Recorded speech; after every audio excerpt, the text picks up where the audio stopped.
За дэлхийн зөнгийн санхүүжилт дээр энэ баруун аймагуд дээр ялангуяа манай Говьлтай аймаг дээр энэ зооноцсон буюу энэ халдвар төвчний үед эрсдлийн одоо харилцаа холбооны багийг бол байгуулах энэ төслүүд хэрэгжиж байна. За энэ төсөл хэрэгжснээр зооноцсон халдвар төвчний үед одоо урсгал мэдээлэл зөв болох хариу арга хэмжээг яаж авах вэ?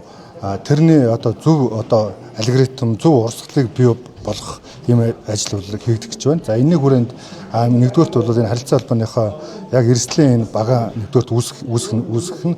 За хоёрдугаарт нь энэнийхээ хүрээнд тодорхой хэмжээний мэдээллийн одоо багийг үүсгээд тэрнийхээ хүрээнд бас өөрөө нь одоо шуурга удирдлагыг нэгж байгуулагдаад энэнийхээ тогтцолтыг бас хийх нь дээр нь энэ одоо багт орж ажиллаж байгаа бүх ажилтаа сургаад энэнийхээ дагуу туршлагажуулах, дадлагжуулах тэр ажлуудаа хийгээд ингээд тодорхой тохиолдлууд дээр кейсээр бас ажиллаад ингээд явхаар бидний хувьд бол яг энэ зооноцсон халдвар төвчний тэгэлд гарлаа гэхэд бид нар хариу арга хэмжээ маш хурдтайгаар одоо үзүүлэх авах энэ боломж бол нэмэгдэж байгаамаа.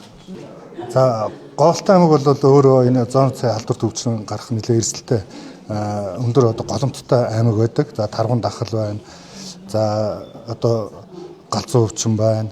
За дээр нь одоо олон одоо гоц халдвар төвчнүүд бол байж байгаа. За дээр нь одоо шинэ болон сэргэж буй халдвар төвчнүүд бас томуу, шувууны томуу гэх зэрэг өвчнүүд бол гарах эрсдэлтэй юм бүс байгаа. Тэгэхээр бидний хувьд бол энэ орон нутгад байгаа мэргэжилтнүүдэд сургаж авах, энэ нэгжээ үүсгээд энэнийхээ хүрээнд бас ингээ хариу арга хэмжээгээ бас ингээ төлөвлөд явах юм бол бидний хувьд бас нэлээд сайн дэмжлэг болохоор харагдаж байна.